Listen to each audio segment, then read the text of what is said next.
देखिए अगला कॉन्सेप्ट है कि बहुपदीय व्यंजकों का जोड़। देखिए बहुपदीय व्यंजकों का योगफल दो प्रकार से ज्ञात किया जाता है। पहला स्तंभ विधि, जिसको इंग्लिश में बोलते हैं कॉलम मेथड।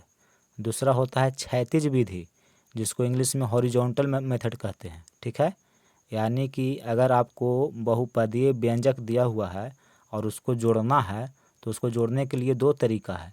एक है स्तंभ विधि से आप जोड़ सकते हैं और एक क्षैतिज विधि से जोड़ सकते हैं।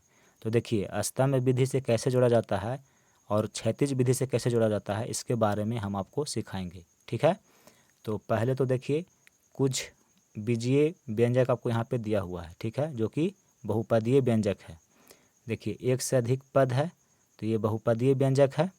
तो एक बहुपद ये हुआ, देखिए एक ये बहुपदीय व्यंजक है, ये भी बहुपदीय व्यंजक है। तो यहाँ पे देख रहे हैं कि 4 गो आपको बहुपदीय व्यंजक दिया हुआ है और इन सभी को जोड़ना है। तो पहले हम स्तंभ विधि से जोड़ेंगे, उसके बाद क्षैतिज विधि से जोड़ेंगे। ठीक है, तो देखिए यहाँ पे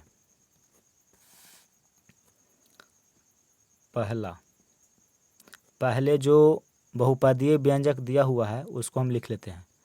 देखिए 2x² + 3y + z।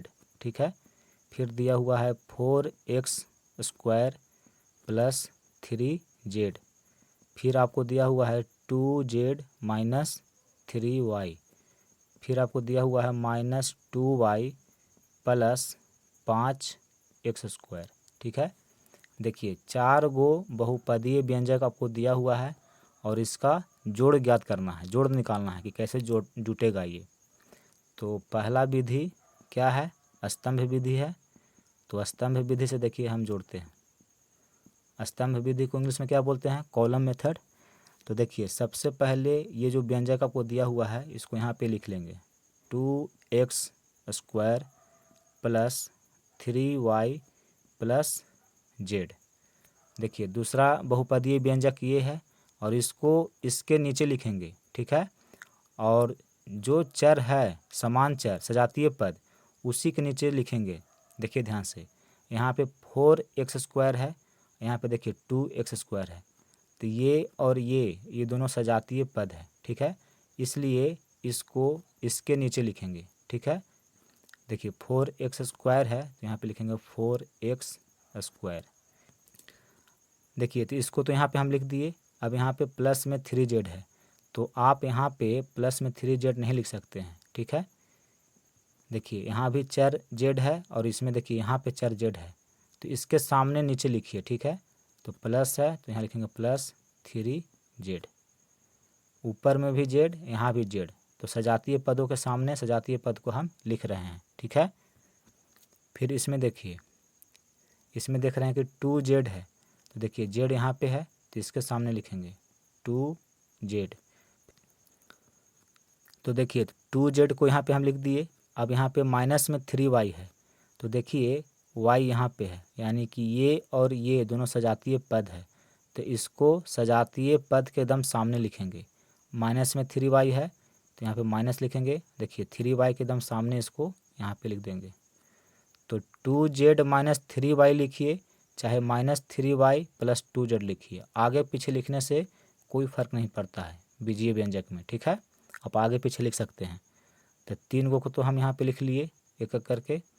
अब चौथा देखिए, इसमें दिया हुआ है -2y और +5x²। ठीक है, तो देखिए पहले है -2y तो देखिए 2y तो इसी के सामने एकदम नीचे लिखेंगे -2y। ठीक है, इसको y के सामने यहाँ पे लिखे।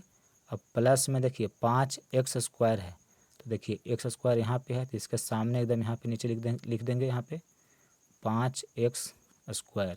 प्लस आगे लिखा नहीं जाता है, आगे में प्लस छिपा हुआ रहता है, लिखिए चाहे नहीं लिखिए छिपा हुआ रहता है। ठीक है, अब देखिए इन चारों को क्या करना है, जोड़ना है। ठीक है, तो अगर आप इस तरह से जोड़ते हैं तो इसी को बोलते हैं स्तंभ विधि। ठीक है, ये क्या है, स्तंभ है, स्तंभ विधि है। अब इन सभी को जोड़िए। देखिए 2x², 4x² और 5x², ये सब समान जाति के हैं, सजातीय पद है ये सब। तो सजातीय पद अलग अलग है तो उसको हम एक साथ जोड़ सकते हैं। ठीक है, तो देखिए 2 और 4 6, 6 और 5 11, और चर क्या है, एक्स स्क्वायर है, तो यहाँ पे लिख देंगे एक्स स्क्वायर, क्योंकि सभी पदों में चर है एक्स स्क्वायर, सभी में समान है, तो एक्स स्क्वायर लिख दिए, और जितने भी अचर है उसको हम यहाँ पे जोड़ दिए। ठीक है, क्योंकि जोड़ना है। तो देखिए 3 अलग अलग पद में था, सजातीय पद है, तो ये सजातीय पद हम जानते हैं कि एक रूप में जुड़ सकता है, इसको एक रूप में हम बना सकते हैं, लिख सकते हैं। तो तीनों को जोड़ दिए तो देखिए 11 एक्स स्क्वायर हो गया, जो कि एक रूप में आ गया। अब इसको सॉल्व करेंगे। देखिए ये भी क्या है, सजातीय पद है। तीनों देखिए, तीनों में वाई चर है जो कि समान है, यानी कि ये तीनों क्या है, सजातीय पद है, और तीनों अलग अलग रूप में लिखा हुआ है, तो इसको हम एक साथ जोड़ सकते हैं। तो देखिए पहले तो इसको और इसको जोड़ेंगे, तो माइनस में 3y है और माइनस में 2y है, तो दोनों जुट जाएगा, माइनस में 5y हो जाएगा। अब उसमें 3y जोड़िएगा, कहने का मतलब है कि आपके पास कर्जा है 5 रुपया और 3 रुपया आप कर्जा देते हैं, लौटाते हैं, फिर भी आपके पास में 2 रुपये कर्जा रहेगा। ठीक है, माइनस का मतलब होता है कि आप कर्जा है, माइनस का मतलब होता है कि आप कर्जा लिए हुए हैं। ठीक है, और प्लस का मतलब होता है कि आप उतना कर्जा जो है वापस कर रहे हैं। तो देखिए माइनस में 5 का मतलब हुआ कि आप 5 रुपया कर्जा लिए हुए हैं, उसमें से 3 रुपया कर्जा वापस कर दिए, तो फिर आपके पास कितना कर्जा बचा, तो 5 में से 3 घटाएंगे 2। देखिए माइनस का वैल्यू ज़्यादा है तो माइनस का यहाँ पे चिन्ह लग जाएगा, यानी कि अभी भी हम माइनस में 2 रुपया है, यानी कि कर्ज में अभी हम 2 रुपया हैं। ठीक है, तो इसको जब हम सॉल्व करेंगे तो ये होगा -2, और y चर है तो y को यहाँ पे लिख देंगे, क्योंकि ये तीनों में चर समान है, इसलिए चर को जो भी चर रहेगा उसको यहाँ पे लिख देंगे। अगर ऐसे दिक्कत होता है तो देखिए प्लस में 3y है और यहाँ पे माइनस में 3y है, तो प्लस और माइनस कर जाता है, तो बचा क्या, -2y, तो यहाँ पर -2y लिख दीजिए। अब इसको देखिए, ये तीनों पद सजातीय पद है, क्योंकि इस तीनों में चर क्या है, जेड है, तीनों में चर समान है, इसलिए ये सजातीय पद है, और सजातीय पद ये अलग अलग लिखा हुआ है, तो इसको हम एक साथ लिख देंगे, यानी कि इसको हम जोड़ देंगे। तो देखिए 2 और 3 5, जेड के आगे कुछ नहीं लिखा हुआ है तो समझिए कि एक छिपा हुआ रहता है। ठीक है, तो 2 और 3 5, 5 और 1 6, प्लस में है तो यहाँ लिखेंगे प्लस, और सभी में चर है जेड, तो जेड को लिख देंगे, यानी कि इसको हम जोड़ेंगे तो 6 जेड हो जाएगा। तो इस तरह से आप बहुपदीय व्यंजकों को जोड़ सकते हैं। तो ये जो जोड़े हैं इसी को बोलते हैं स्तंभ विधि, यानी कि जो भी बहुपदीय व्यंजक दिया हुआ है उसको एक एक करके एक के नीचे इस तरह से लिख लीजिए, और चर जो समान है उसी के सामने लिखिए। ठीक है, जैसे इस बहुपद में देखिए चर है एक्स स्क्वायर और इसमें भी एक्स स्क्वायर है, तो एक्स स्क्वायर के सामने ही इसको लिखना है आपको। ठीक है, देखिए जेड है तो जेड के सामने नीचे लिखिए, तो इस तरह से लिखिए सजा करके, और फिर इसको जोड़ दीजिए। तो इस विधि से अगर आप जोड़ते हैं तो इस विधि को बोला जाता है स्तंभ विधि।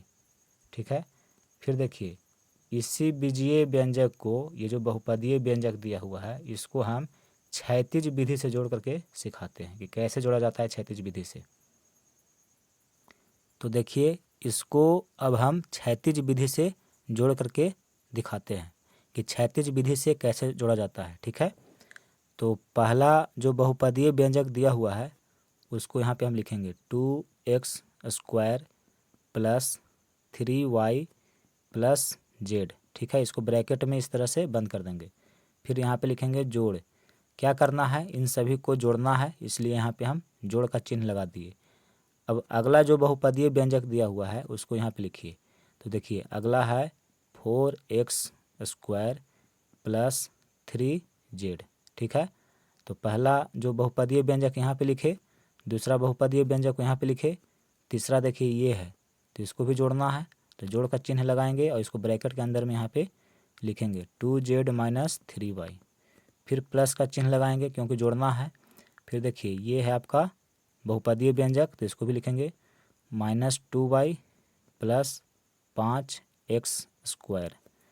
अब इसको सरल करिए, देखिए 2x square plus 3y plus Z, यहाँ पे गुना छिपा हुआ रहता है, ठीक है।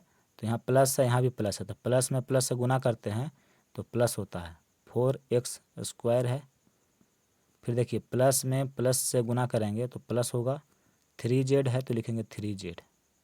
फिर देखिए प्लस यहाँ प्लस, तो प्लस प्लस प्लस होता है। 2z है तो 2z।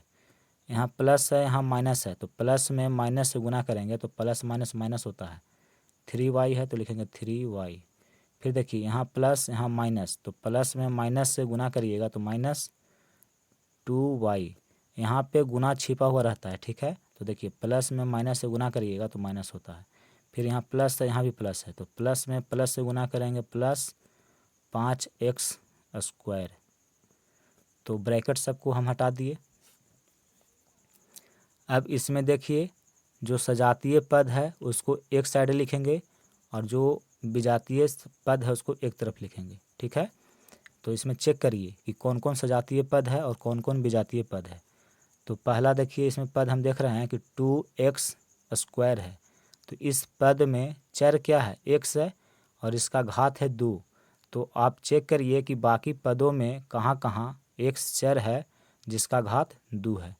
तो देखिए पहला यहाँ पे है, फिर देखिए यहाँ पे इस पद में भी चर x का घात 2 है, यहाँ भी x का घात 2 है, यानी कि ये और ये दोनों सजातीय पद है। और चेक करिए ये नहीं है, ये नहीं है, ये नहीं है, ये नहीं है, देखिए ये है। इस पद में भी x चर है और इसका घात 2 है, यानी कि 3 पद हमको मिला जो सजातीय पद है। तीनों को हम पहले एक तरफ लिख लेंगे, एक साइड। पहले इसको लिखेंगे 2x², फिर इसको लिखेंगे प्लस 4x², फिर इसको लिखेंगे प्लस 5x²। अब इसको चेक करिए। अब इस पद में हम देख रहे हैं कि इसमें चर है y, तो आप चेक करिए कि बाकी ऐसा कौन सा पद है जिसमें चर y है, ठीक है, जिसका घात 1 हो। तो एक तो यहाँ पे है, देखिए जिसको आप लिख लिए हैं उसको ऐसे कट का निशान लगा दीजिए। इसका मतलब ये हुआ कि इसको हम यहाँ पे लिख लिए हैं। अगर ऐसे नहीं लिखेगा तो गलती हो जाएगी आपसे, हो सकता है कि इसको फिर आप दोबारा लिख दें, ठीक है। तो यहाँ पे हम चिन्ह लगा दिए, इससे ये पता चलता है कि इसको हम यहाँ पे लिख दिए हैं। अब इसको हम चेक कर रहे हैं, तो देखिए इस पद में y चर है, फिर देखिए यहाँ पे z है, ये तो नहीं है, ये विजातीय हो गया, ये विजातीय है, ये विजातीय है। देखिए ये सजातीय है, यहाँ भी y चर है, यहाँ भी y चर है और दोनों का घात 1 है, ठीक है। तो ये मिला और फिर देखिए यहाँ भी y है, यानी कि ये भी सजातीय पद है। तो ये और ये तीनों क्या है, सजातीय पद है। तो इसको भी हम एक साथ लिखेंगे। पहले इसको लिखेंगे प्लस 3y। जब इसको लिख दिए तो इसके नीचे से कट का निशान लगा देंगे, इसका काम हम कर चुके हैं। फिर देखिए इसको लिखेंगे, माइनस में है 3y और इसको यहाँ पे ऐसे कट लगा देंगे। फिर इसको लिखेंगे यहाँ पे -2y और यहाँ पे कट का निशान, मतलब ये हम यहाँ पे लिख चुके हैं, अब इसका काम नहीं है। अब देखिए z है, तो आप चेक करिए कि बाकी और ऐसा कौन सा पद है जिसमें चर z हो और उसका घात 1 हो। तो एक तो यहाँ पे है, फिर एक यहाँ पे है, देखिए इसमें भी चर z है और इसका घात 1 है, यानी कि ये और ये सजातीय पद है। फिर यहाँ देखिए इसमें भी चर z है और इसका भी घात 1 है, यानी कि ये तीनों सजातीय पद हुआ। तो पहले इसको लिखेंगे प्लस z, फिर इसको लिखेंगे प्लस 3z, फिर इसको लिखेंगे प्लस 2z। तो ऊपर जितना पद है उन सभी पदों को हम नीचे लिख लिए हैं। अब देखिए ये तीनों सजातीय पद है, तो इस तीनों को हम एक साथ एक रूप में लिख सकते हैं। तो देखिए 2 और 4 6 और 5 11, और तीनों का चर है x का घात 2, तो इसको लिख दिए यहाँ पे, ठीक है। प्लस अभी नहीं लिखेंगे, पहले तो इसको सॉल्व करेंगे। देखिए यहाँ से लेके यहाँ तक ध्यान से देखिए, ये तीनों पद क्या है, सजातीय है। तीनों में चर समान है इसलिए सजातीय पद है। तो देखिए यहाँ पे प्लस में 3y है, यहाँ पे माइनस में 3y है, तो प्लस माइनस तो कट गया, तो क्या बचा, माइनस का 2y बचा, तो यहाँ पे लिखेंगे -2y। अब इसको देखिए, ये तीनों पद सजातीय पद है क्योंकि तीनों पदों में चर z है और तीनों का घात 1 है, इसलिए ये तीनों सजातीय पद है, ये तीनों आपस में जुट जाएंगे। देखिए z के आगे अगर कुछ नहीं है तो एक छिपा हुआ रहता है, देखिए ये भी प्लस में, ये भी प्लस में, ये भी प्लस में, यानी तीनों को जोड़ देंगे तो 1 और 3 4, 4 और 2 6 और 4 जेड है तो 4 को लिख देंगे यहाँ पे। हम आपको ये दोनों विधि से बता दिए कि कैसे बहुपदीय व्यंजक को स्तंभ विधि से जोड़ा जाता है और क्षैतिज विधि से कैसे जोड़ा जाता है।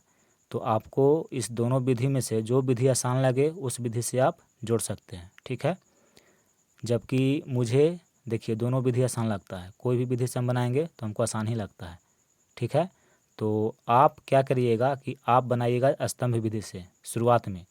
जब आप कुछ सवालों को बना लेंगे तो आपके अंदर भी एक्सपीरियंस आ जाएगा, तो फिर आप क्षैतिज विधि से बना सकते हैं। क्षैतिज विधि से बनाने में थोड़ा सा आपको दिक्कत हो सकता है स्टार्टिंग में, लेकिन बनाते बनाते जब आपको अभ्यास हो जाएगा तो फिर आप दोनों विधि से बनाने लगेंगे, ठीक है। तो इतना ही कॉन्सेप्ट है एक्सरसाइज 6.1 का जो हम आपको बता दिए। अब जो भी सवाल दिया हुआ है एक्सरसाइज 6.1 में, उन सभी सवालों को हम सॉल्व करेंगे, ठीक है।